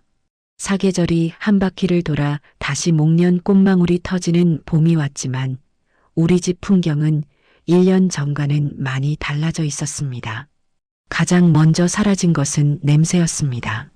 현관문을 열면 코를 찌르던 독한 라벤더 방향제 냄새도 남편의 손에서 진동하던 매캐한 락스 냄새도 가리고 안방 깊숙한 곳에서 배어 나오던 비릿한 환자의 냄새도 이제는 모두 사라졌습니다.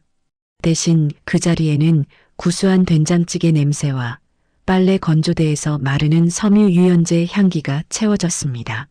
하지만 냄새가 사라졌다고 해서 기억까지 사라진 것은 아니었습니다. 저는 가끔 설거지를 하다가도 멍하니 엄마 방 쪽을 바라보곤 했습니다. 금방이라도 방문이 열리고 남편이 땀범벅이 되어 나올 것만 같았고 새벽 2시만 되면 환청처럼 엄마의 비명소리가 들리는 듯해 소스라치게 놀라 깨기도 했습니다. 그것은 남편도 마찬가지였습니다. 남편은 엄마가 돌아가시고 한동안 심한 불면증에 시달렸습니다. 자다가도 벌떡 일어나 장모님 하고 소리를 치는가 하면 허공에 대고 아입니다. 제가 해야 합니다 하고 헛손질을 하기도 했습니다. 그럴 때마다 저는 남편을 끌어안고 등을 토닥여 주었습니다. 여보, 괜찮아. 엄마 편안한데 가셨어. 이제 안 아파. 그러면 남편은 제 품에서 어린아이처럼 헐떡이며 진정하곤 했습니다. 몸에 배인 습관이라는 게 참 무서웠습니다. 20년을 모신 장모였습니다. 남편의 세포 하나하나가 엄마의 수발을 드는 데 맞춰져 있었기에 그 대상이 사라지자 남편은 마치 고장난 시계처럼 한동안 갈피를 잡지 못했던 것입니다. 하지만 시간은 가장 훌륭한 치료제였습니다. 남편의 손은 눈에 띄게 좋아졌습니다. 제가 매일 밤 자기 전 의식처럼 남편의 손에 핸드크림을 발라주고 마사지를 해준 덕분이었습니다. 거북이 등껍질처럼 쩍쩍 갈라져 피가 배어 나오던 상처들은 아물어 딱지가 떨어졌고 검게 죽어있던 손톱 밑에는 다시 분홍빛 새살이 차올랐습니다. 지문이 닳아 없어졌던 손가락 끝에도 다시 지문이 생기기 시작했습니다. 어제 저녁 남편이 제 얼굴을 쓰다듬으며 웃었습니다. 영수가 내 손 이제 안 까칠하지? 네 얼굴에 대도 안 따갑지? 응, 하나도 안 따가워. 이제 진짜 고운 손 다 됐네. 저는 남편의 손바닥에 볼을 비비며 대답했습니다. 투박하고 못생긴 손이었지만 저에게는 세상 그 어떤 보석보다 빛나는 손이었습니다. 엄마의 장례식이 끝나고 겪었던 변화는 또 있었습니다. 친정 오빠들과의 관계였습니다. 장례식장에서 남편이 직접 염을 하고 오열하는 모습을 본 오빠들은 적지 않은 충격을 받은 듯 했습니다. 사무제를 지내던 날 큰오빠가 우리 집으로 찾아왔습니다. 항상 목에 힘을 주고 남편을 하대하던 큰오빠였습니다. 그런데 그날은 현관에 들어서자마자 남편에게 넙죽 큰 절을 올리는 게 아니겠습니까? 형님, 와 이러십니까? 남편이 놀라 맞절을 하려 했지만 큰오빠는 남편의 무릎을 잡고 고개를 숙였습니다. 자네가 진짜 상주였네. 내가 부끄러워서 고개를 들 수가 없어. 아입니다. 형님도 고생하셨지에. 아냐, 우리 형제들이 다 나쁜 놈들이야. 자네 보기 민망해서 그동안 연락도 못했네. 큰오빠는 품에서 두툼한 봉투 하나를 꺼내 남편 손에 쥐어주었습니다. 장례식을 치르고 남은 부의금과 형제들이 십시일반 모은 돈이라고 했습니다. 이거 자네가 써. 엄마가 남긴 유산이라고 생각하고 자네 사업 다시 시작하든 가게를 얻든 보태 쓰게. 우리 중에 아무도 토다는 사람 없어. 형님, 일하지 마이소. 저는 자식된 돌이 한 것뿐입니다. 남편은 극구 사양했지만 큰오빠는 막무가내로 돈을 놓고 도망치듯 나가버렸습니다. 그 돈은 결코 적은 액수가 아니었습니다. 하지만 액수보다 더 값진 것은 20년 동안 남편을 짓눌러왔던 무능한 사위, 얹혀 사는 놈이라는 꼬리표가 떼어졌다는 사실이었습니다. 남편은 그 돈을 받아들고 한참이나 엄마의 영정 사진을 바라보았습니다. 장모님, 가시는 길까지 저를 살려주고 가시네. 남편은 그 돈으로 작은 반찬 가게를 열었습니다. 엄마가 생전에 좋아하시던 나물 반찬과 남편이 엄마를 위해 개발했던 소화 잘 되는 죽을 파는 가게였습니다. 가게 이름은 장모님 밥상이라고 지었습니다. 손맛 좋은 남편의 솜씨 덕분에 가게는 문전성시를 이루었고 남편의 얼굴에는 20년 만에 처음으로 자신감 넘치는 웃음꽃이 피어났습니다. 그렇게 우리는 평범하고 행복한 일상을 되찾아가고 있었습니다. 그러던 어느 날이었습니다. 엄마의 첫 번째 기일을 맞아 저는 창고에 넣어두었던 엄마의 유품들을 정리하고 있었습니다.